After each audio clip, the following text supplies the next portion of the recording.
Hi, my name is Manpreet Singh and welcome to my YouTube channel. This channel focuses on real estate and mortgage insights. This channel aims to empower viewers with the knowledge to make informed decisions in the real estate market. Please subscribe to stay informed about the Canadian real estate market. Thank you so much for joining me today. Today I have a special guest, Mr. Bikram Dosanjh.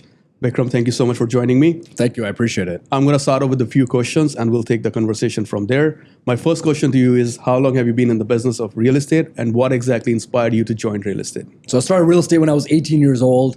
Looking back at it now, it's been over 14 years. Nice. Right? But really what sparked it, if I'm going to be honest with you guys, I was at York University, 2008, and I wanted to become a lawyer, right? And why did I want to become a lawyer? And the reason why I talk about why a lot is because the why kind of helps you understand why you made certain decisions in your life, right? So I wanted to become a lawyer because I wanted to make money. And for me, it was like, I knew I was not going to become a doctor or an engineer. And I said, okay, I'll become a lawyer. Lawyer makes over 100 grand a year. After a few years, that was my goal. I was always money driven. So I'm going to be honest with you guys, right? York University went on strike for 4 to 6 months. Okay. And in that time, I just started spending a lot of time with my dad. And I would just go to my dad. I would go with my dad to all these community events, in Mississauga, Brampton, and stuff like that. And what I started to notice was that there were so many Indian uncles that were in real estate, and they were driving nice cars. And that was the first thing. So for those that follow me on IG, you guys know I like cars, right? So I said, if they could do it, why can't I do it? True. Right? That's where it started. And then I honestly said, no offense to them, right? Because our parents come here as immigrants, but I said they can't even speak English properly. Like, what if I could do this? So that's where the spark started, right? Yeah. Then one of my dad's friends goes, Bikram, just get a real estate license. It's only 3 exams. In those days, you could book 3 exams within 6 weeks. Like, it was like, you could just boom, boom, boom. So I get my real estate license, got into it, and I had a goal. I'm like, okay, I could sell a house a month. Right? And 6 months went by and I sold 0 properties. Oh, wow. 0 houses, did all these showings, all the things they tell you, open houses, everything, right? Take clients out for lunch, all these things. 0 deals, made $0. It was brutal. I almost quit, right? So that's kind of where my journey starts. But then everything shifted when, if I'm gonna be honest, I met one of my first mentors at that age. So that's when my real estate career shifted. And a year later, I sold 400 condos. Wow. Yeah. And then you got into the pre-con side, right? Yeah, that's where that was where everything kind of shifted, right? Amazing. So, that's how I got into real estate. And then, so when I met my mentor, he goes, Bikram, what's your goal? I said, I want to make 100 grand a year. That's a lot of money, right? Like, especially when I was growing up, nobody in my family made that much money, right? At that point of time. At that point, nobody made that much money, right? Like, when my parents had, my mom worked factory jobs, right? My mom worked a lot, right? Just like they worked 2-3 jobs a day. My dad used to bake donuts, right? And on the side, he had a part-time business where he did stuff like this, wedding videos, videography, right? And DJ services. I used to go help them. So, they were middle class, if anything, right? So a biggest thing for me was when I said 100 grand, for me, that was a lot. And my mentor looked at me, and he wasn't my mentor that time, but he became my mentor. He goes, 100 grand, that's nothing. And I'm like, what do you mean? He goes, you got, $1 million. So my brain couldn't even believe $1 million was possible. So sometimes what we tell ourselves, is based on what we're exposed to in our environment and stuff like that, right? Yeah. So he shifted my mindset to aim for $1 million. But then he goes, listen, you should be doing pre-construction. And guys, 14 years ago, nobody knew what pre-construction was. Today, it's the thing. Everyone knows pre-con. Everyone wants to be a pre-con agent. 14 years ago, nobody even wanted to sell pre-con because they didn't want to wait 4 to 5 years for their commissions. That's true. This is the all honesty, right? Yeah. So he tells me, Bikram, you got to do pre-construction. I said, what's pre-construction? He goes, why don't you come with me? I'm taking a client downtown Toronto to go show a new condo project. Just come with me. So I sat in the back of his car. He had a brand new Porsche. So right away I said, okay, he's got to be somewhat successful, right? Like these things make an impact for me. True. And he taught me the pre-construction market. I would spend a lot of time with him, just watching on how he talks, how he presented. He was never selling. He was always painting a vision. He was always painting how this would make a difference in the client's life. Right? So at the end of the conversation, the client wanted to buy because the client just kept thinking, if I make this move, where can my future be? True, right? true. And that was the art of selling that. Selling the vision, basically. Selling the vision. So got into pre-construction. I met him in December of 2010. Okay. I was at a completely different brokerage. When I met him, I switched over to him. He had just started a boutique company. There was like 3-4 agents there, nothing big. Nice. But I just believed in him a lot. And by the end of January of 2011, I sold 8 condos. Wow. Right? And 8 condos, if we do the math, the price was $300,000 those days. Commission was 4%. So that's 12,000 times 8. I mean, I made $100,000 in a month. Nice. Right? But look at that. 30 days before that, I was thinking $100,000 in a year. Maybe I'll accomplish that. After I met this guy, it changed it and I made it in a month. Right? And then by the end of February of 2011, I sold 22 condos. Right? So pre-construction played a big key in my life, but it also had a lot to do with timing. Right place, right time, and taking advantage of being one of the first in the marketplace. I think it's very important to have the right mentor or the right guidance when you are in the early stage of your career, right? It's very important. So I was going to come back to the Unicity business. What exactly is this and how did you get into this? So, a lot of people that personally know me, even people that follow me on IG, when I first started, were like, well, what's going on with this guy, right? And here's the true honesty. In 2014, I became super overweight. You guys have probably seen it on IG. I post it sometimes here and there. I'll send you a pic. I became like 285 pounds. Wow. I had high cholesterol, all these type of things. But because what I did was, I was so obsessed with making money that I neglected my health. And this happens to a lot of entrepreneurs. 100%. Right? It happens and you don't even realize it's happening. So I have a client that's buying a condo from me, right? I still remember it was a project I was selling at Lakeshore and Parklawn. And that's a booming area today. In 2014, it was just starting to take off, right? And the client bought a condo from me. And the client goes, hey, Bic, I actually have this product that will help you with weight loss and, cholesterol, all these type of things, because they could tell that this guy's overweight, right? And I was skeptical, super skeptical. But in my mind, I said, they bought a condo. The least I could do is support whatever they're doing. Because in my mind, I'm like, I just made 10,000. They're trying to sell me something from their business. Koi gal nahi. Like Punjabi, I'm like, I'll buy it, right? Support each other. Support, right? So I said, how much is the box, right? And he's like, $200. I said, no problem, here. So I bought it. And he goes, just do me one favor. Take it consistently every single day and follow the routine. I said, no problem. So I took it consistently. In 3 to 6 months, lost 85 pounds. Cholesterol was gone. And the big thing was I just felt great, right? So that was 2014, okay? The same guy comes up to me after saying, listen, Bic, we should team up and do this business together. In 2014, I looked at him, I said, listen, bro, I sell real estate. I'm not doing this stuff. But like, good luck to you. I'll support you. I'll give you people, but I'm not doing this. And here's the one thing I wish I learned in those days. He said, and he wasn't successful. So this is why I didn't take him serious. So I'm going to give you guys a lesson. Sometimes you don't judge. I mean, don't judge a person because you don't know who someone's going to become one day. That's true. Okay? That's true. You don't know. Okay? Never underestimate anyone. Never underestimate. So he told me, and he goes, Bikram, how are you going to scale? How are you going to duplicate? The word, how are you going to duplicate yourself? Because in real estate, I was selling 400 condos a year. But it was me. If I stop, the business stops. There's so much you can do, right? There's only so much you can do. And how do you duplicate? Think about it. I built a team. As soon as that team makes 100K, the team, and I have to give them respect because everyone has their own right to become bigger. The team's going to say, man, I got to leave Bikram because I got to become and make more money. Exactly. Right? But so if you think about it, you cannot scale. You know what? The same conversation I had with 2 other real estate agents in the last 1 week, where they are doing 50 transactions a year, and I'm asking them what's next. And they were like, if I bring somebody in, that person's going to learn and eventually going to leave, right? So then I cannot duplicate myself. There you go. So you can't duplicate. You can't scale, right? You're essentially trading time for money. You're transactional, which is good to make money. But if you look at big businesses, look at Uber. What is Uber? Uber's got a platform, franchise to millions of drivers. Airbnb platform, millions of hosts. Okay, You need a business that You're going to create a system. You need a business that has duplication where everybody can make money and they don't have to cut you out because they can earn more than you. You get it? True. So he would tell me in 2014, 15, 16, 17, every 6 months he calls me and I'm like, listen, bro, it's not for me. Like, it's not for me. And the reason why I never listened to him is because he was not making money. Okay? I'm going a little long here, but like in 2019, I got married.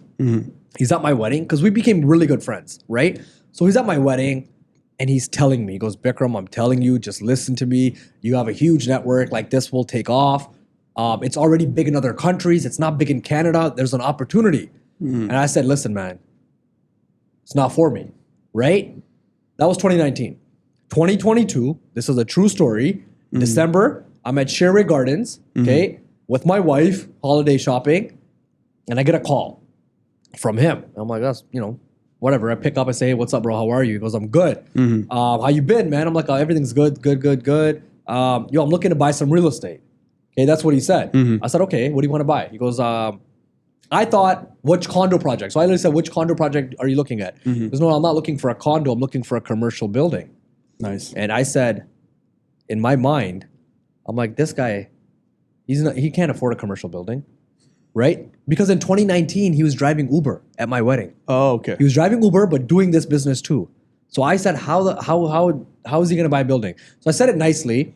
I said, a building's like 10 to 15 million in the GTA. You need 2 to 3 million. He goes, yeah, no problem. I have 7.2 million. I said, what? So I didn't believe him, but I take action quick. So I said, what are you doing? He goes, I'm home. I'm like, come have lunch. Let's go to Cactus Club. He comes, we sit down, we talk. I said, you're telling me you made this much money with Unicity? Yeah. He goes, yeah. Wow. Right? I'm like, I don't believe you.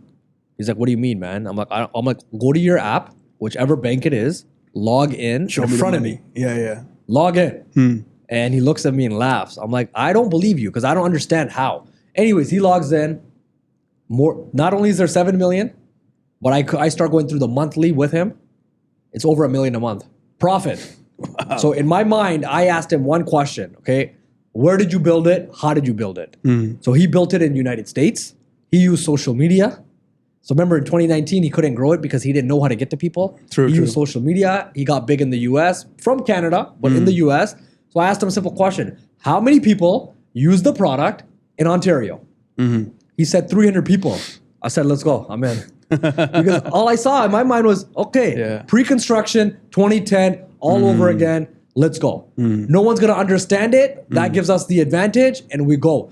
But the reason why I love the business is because it's a business that is a scalable because as you build it, everyone's on the exact same compensation. Yeah. Right? So you could make more money than someone that introduced you.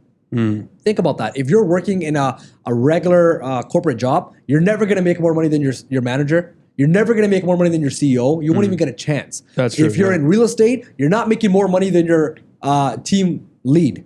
You're not. Because that team lead's going to keep 50% off every agent. Yeah, the splits. Right? Yeah. So in our business, we have so many people that are making 40, 50K a month, right? That started with us. And some of them are mortgage brokers. Actually, nice. it's majority of them are mortgage brokers, real estate, and different careers. But my crew that I started with was in our real estate world. But that's our main focus now. One of our main focuses, and my whole family's involved. Like my brother, my wife, my sister-in-law, and we're just growing it not only in Canada, all over North America. That's what I talk about all the time with other realtors and as well as mortgage professionals. There's so much we can do in a day. 100%. So how are we going to expand our business? And another thing that worries me within this same industry is the legacy. What am I building for my kids, right? That's actually a good point. So if I was to, let's say, get into a business like this, then of course there's a legacy that I can transfer to my kids and they can take over, right? 100%. But in our business, I'm not Bikram Dosanjh and nobody else will be, right? Yeah. And nobody else will be Manpreet, right? Yeah, nobody else will be. So there's only, that's my skill, it's getting into every transaction. Yeah. And same goes to you, right? Yeah. So that's my biggest concern with our business models when we're working as realtors or we're working as mortgage professionals is what are we leaving for the next generation, right? That's actually a good point, right? Yeah. When you look at legacy, you want to look at what you're going to pass to the next generation, but the impact that you actually made on people. That's true. Right? So the reason why I love this business because the impact we make is you change people's lives. From a health perspective, but even from a financial perspective. think about this. Yeah. You know, we're successful, but where does somebody go that is working a job right now and wants more money because they need more money? Yeah. What opportunity do they have where they can make an extra $1,000 to $5,000 a month? True. Even $1,000 to $5,000. How can they do it? I've asked this question in front of thousands of people. Okay, when I do big events, and you know the honesty, they can't. Because you think your job is going to give you an extra $3,000 to $4,000 a month raise. It's not going to happen, right? If you're like us, you can do more transactions, but you have to keep doing them. Yeah. Okay, you want a business that once you build becomes reoccurring. You know, I watched the video. The Rock, he was in that video, and somebody asked me because he started a tequila brand and he started an energy drink brand, and they were like, "You're so successful, man. The world knows you. Why are you getting into these businesses?" And his answer was the legacy. I want to give my kids some legacy, so that's the reason I'm getting into this, right? And I was going to come back to real estate. Let's go back to real estate. And my next question is, pre-con is not in good shape right now, right? So what is your message or your suggestion to realtors that are still trying to make money in the pre-con business at this point of time? Okay, so I'm going to be honest, guys. Like, pre-con right now is in rough shape because of multiple different reasons. And I feel like I personally believe it's going to be in a rough shape until certain things change. Right? However, is there opportunity right now? Absolutely. You know, there's always going to be an opportunity in an up or down market. You just have to know how to identify it. Right? So one of the biggest things that I could say for anyone that's watching this, that's actually an agent that's in pre-construction, that's trying to figure out how to make money, is you are in a position where you have leverage. And what does that mean? So in a hot market, let's say this parking lot was a new project coming out and we're in 2019. All right? 2021. There would be lineups of people. And we have seen it. We've seen it. Right? I've seen this multiple times in my career. All right, this happened in 2013. 2014, they had to hire security guards because the people were not, there's so many people lined up outside to book a unit. Okay, 2017. Okay, but right now, is there a lineup? No. What does that mean? Supply and demand. What that means is that the builders that have inventory need to sell and no one's buying. Okay, so if you're smart, and you believe in yourself, because you got to believe in yourself, okay? 100%. You go to that builder, you sit down, and you negotiate a deal. And you make it exclusive to you.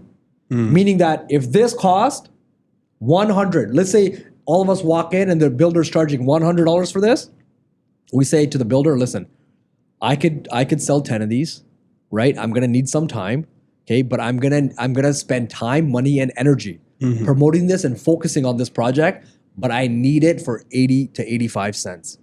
And they might say, no, that's too much. But I can tell you right now, there's a lot of builders doing it. I have phone calls coming in every week saying, listen, we'll give you a deep discount. We'll give you high commission. We'll give it exclusive to you, okay? But can you move units?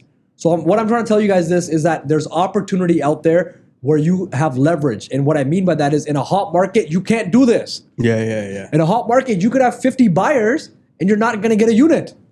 That's true. Right? So right now, you have an opportunity. And if you're able to actually execute and sell, you know what you did? You built a relationship that's this strong with the builder. That when the market is hot, they're gonna say, you took care of us, we're taking care of you. Right? But it is a tough market. So what I mean by that is you have to negotiate a really good deal. There has to be value where you're actually able to find a buyer that you can sell it to. Because there's people who have money.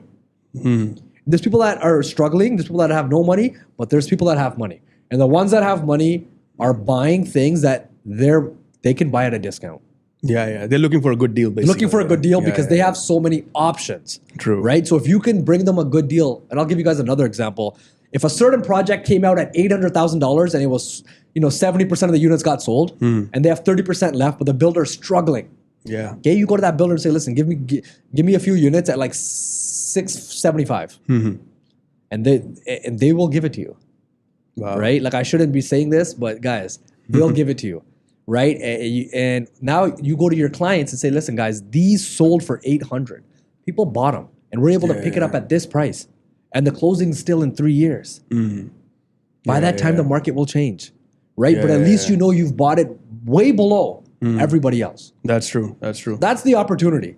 I right? think that's a great suggestion for because at this point of time where the market is heading, it's you have the room for negotiation. Yeah. So negotiate a deal with the builder, and that's the only way you can. That's it. And you don't need to be in a crazy brokerage that has pre-construction access. Those days are gone.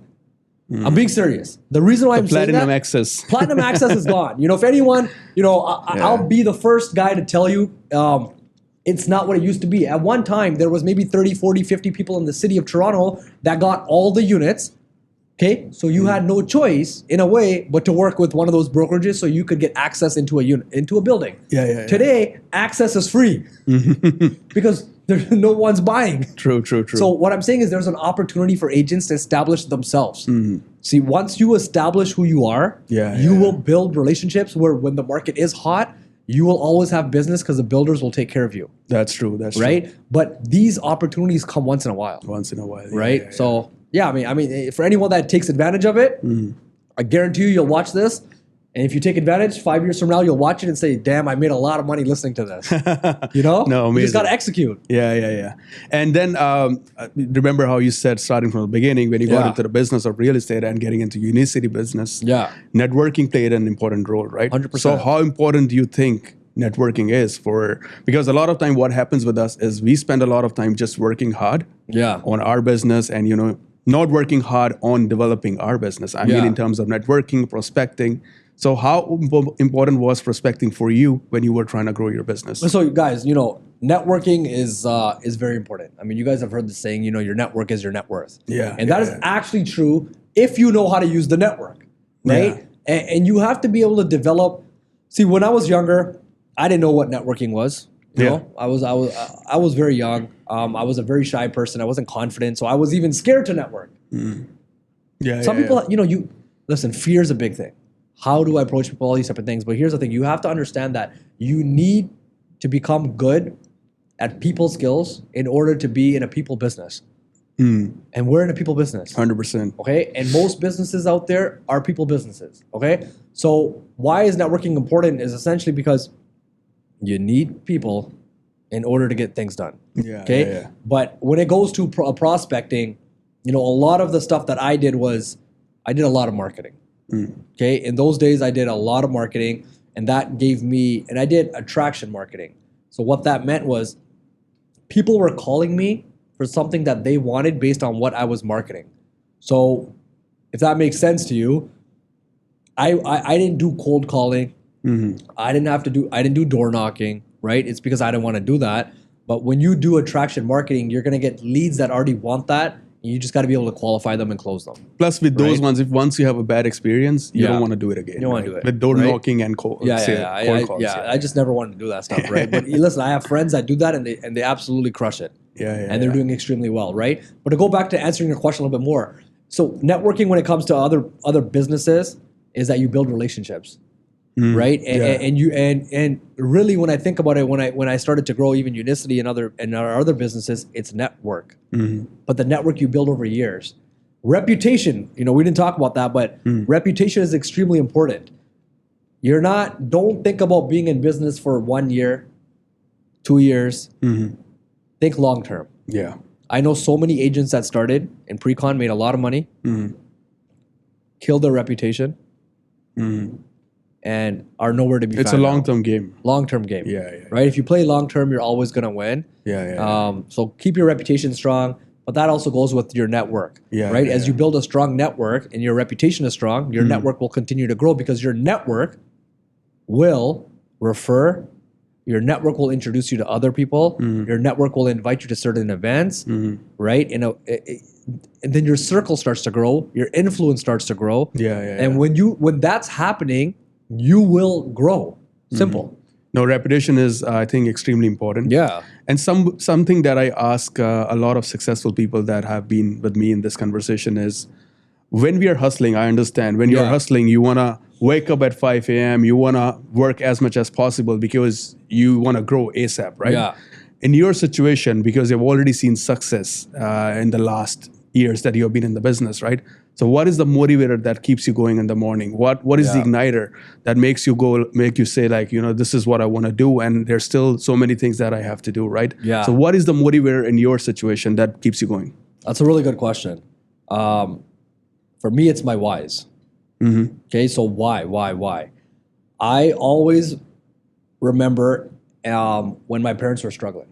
Yeah. All right, so I always remember where I saw a letter when I was a kid, I was maybe like 13, where my parents' house was about to go on power sale, right? Like a lot of people don't know this, but I remember, right? And that I never want to go back there, right? So even though I've made a lot of money, I always remind myself of where we started. Okay, that's number one. Another thing that I always do is I realize that there's levels to the game. After you make money, maybe lose some money, make some more money, right? Yeah. But you're going to realize that you want to live to your true potential. And you got to figure out what that means for you, right? Yeah. But for me, I've realized it's not about money, because you're going to, once you know you're good at making money, you're going to make money. Yeah. You're going to make money, right? But when you focus on the impact that you can make to other people, the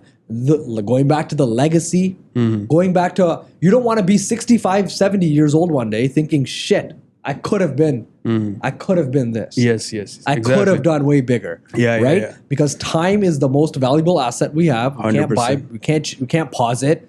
I can't rewind that clock or forward the clock. Right? So you have to use your time to really make a difference in your life, in people's lives, in your family's life, because I mean, that's what it is, man. Just keep growing, right? Because I've done it where I made a lot of money, and I stopped hustling for a bit. What happens? You get comfortable, you get content, you start chilling with the wrong people, you start going out. Yeah, it drinking. happened to you? Happened to me. Drinking, partying, and you think you've made it. Wow, like you see all these videos on Instagram where people are on a yacht and people are doing this and this and that.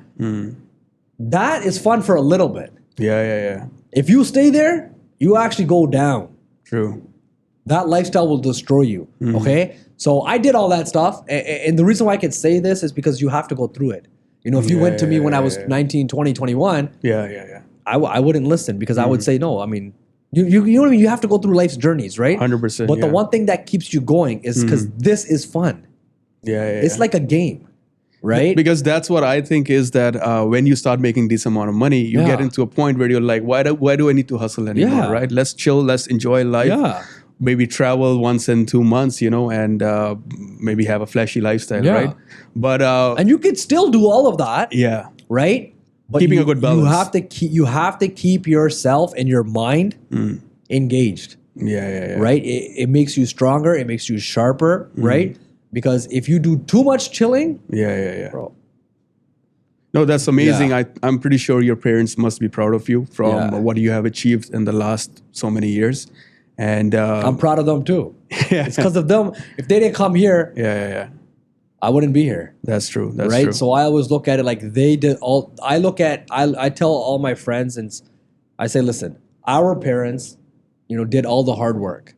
Like, meaning that they left another country, came to a country where could not speak the language, right? Worked any job that they had to do to work just to survive, right? Did all that stuff. And the fact that we're born here is already a blessing. 100%. So if you're born here, you got to understand this. A lot of people, they don't, and they're wasting their time. Okay? Yeah. So I look at our generation is that our parents have done so much for us that we got to take it to the next level. 100%. Right? So, yeah. And I was going to come back to your recent trip to Dubai. Yeah. I recently saw on social media, you did a podcast. And how was the overall experience, man? Honestly, experience was incredible. I love Dubai. My wife loves Dubai. I mean, if it was up to her, we would be moving there right now, right? But the recent trip was unreal, right? It's probably my 5th time there. Every time it starts to change. Going to the podcast, super nice girl, right? Super nice person, hardworking, work ethic, and someone that truly shows you what's possible. Right? Because she came there, in her story, she came there from India, making nothing. I think she's told me it was like 1,500 dirhams a month. That's like $300 to $400 Canadian. Wow. Right? And was able to go from that girl to where she is today. Right? So it shows you what hard work and she's very persistence. popular on social media. And she's popular, right? Yeah, and she keeps it real. Keeps it real. So it was pretty cool because, I was just telling you before is that, she reached out to me.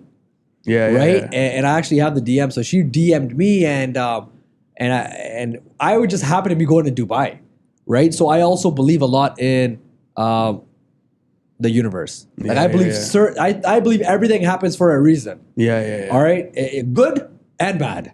True. Right. Sometimes you have to go through bad things to learn lessons. Right? Yeah. Everything happens for a reason. So when I got the message, I said, you know what? Wow, we're actually going to be in Dubai. My wife's a big fan of hers, right? So we ended up there. We coordinated. We ended up doing the podcast, and it was fun.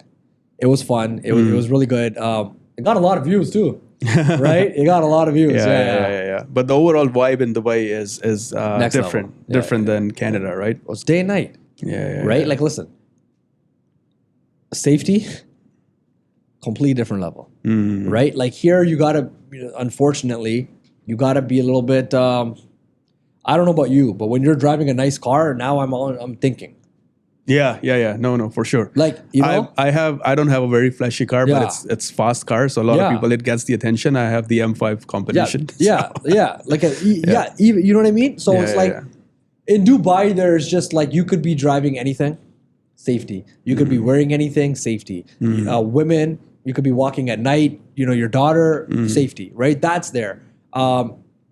It's just different, man. Yeah. Like, I think that's very important part, the safety. Yeah. And but I still love Canada.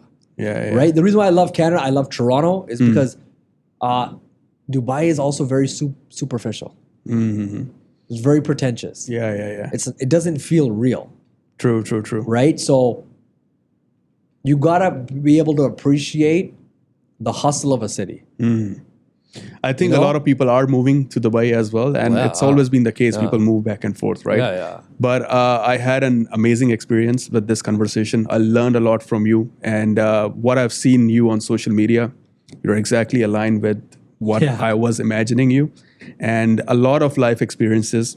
The good part is that, and the best part is, you are a real person. Yeah. All the things you shared, from the power of sale to your initial struggling days, a lot of people feel hesitant talking about all that stuff, but I really appreciate your honesty, and I'm pretty sure the viewers from this will learn a lot, and we can convey a good message, and they can get value from it. So thank you so much for your time. No, I appreciate you as well. Thank you for reaching out. And even, you want to talk about your journey? Sure. Yeah, I want to learn about you. Right? So let's talk a little bit about you, and then you could chop it up whichever way you want. Sure. But I always like to learn about the other person too. So with my journey within the business or my overall journey? Overall journey, man. Okay, so... And the business, but start with your overall.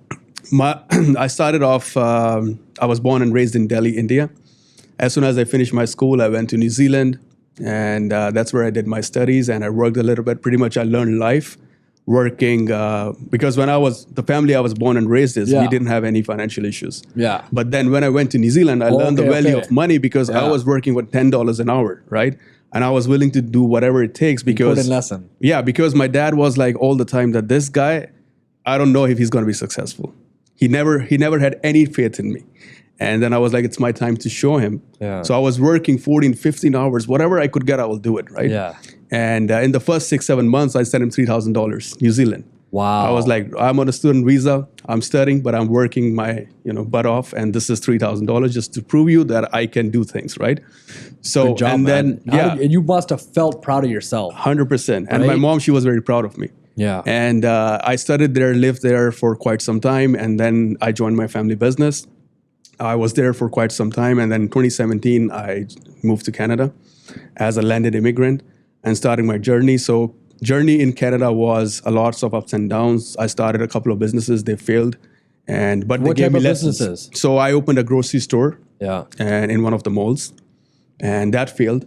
And then I started a supplement business, but COVID hit, so that failed too. And my idea was to send supplements to India, but then COVID changed everything, right? So we were not sure what's going to happen, right?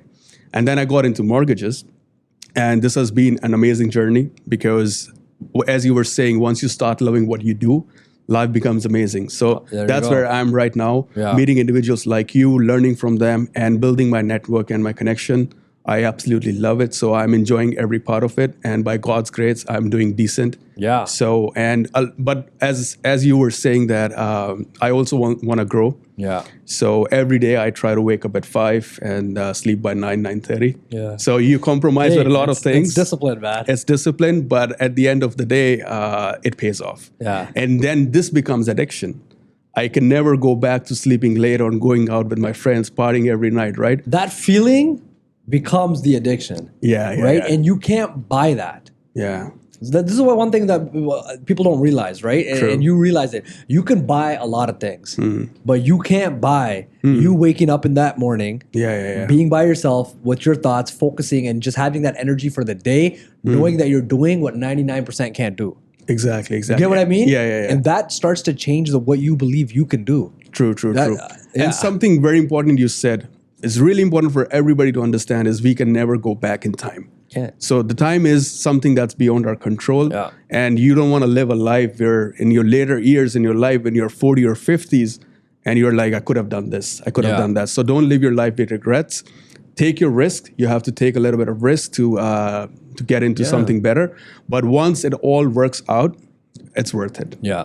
I totally agree, man. And thank you so much once again, bro, for your Thank time. you. I know I'm you're a happy busy 'cause now individual. I got to learn about you. Yeah. And to be honest, I never had somebody ask me the question about my life. Well, so I'm really, different.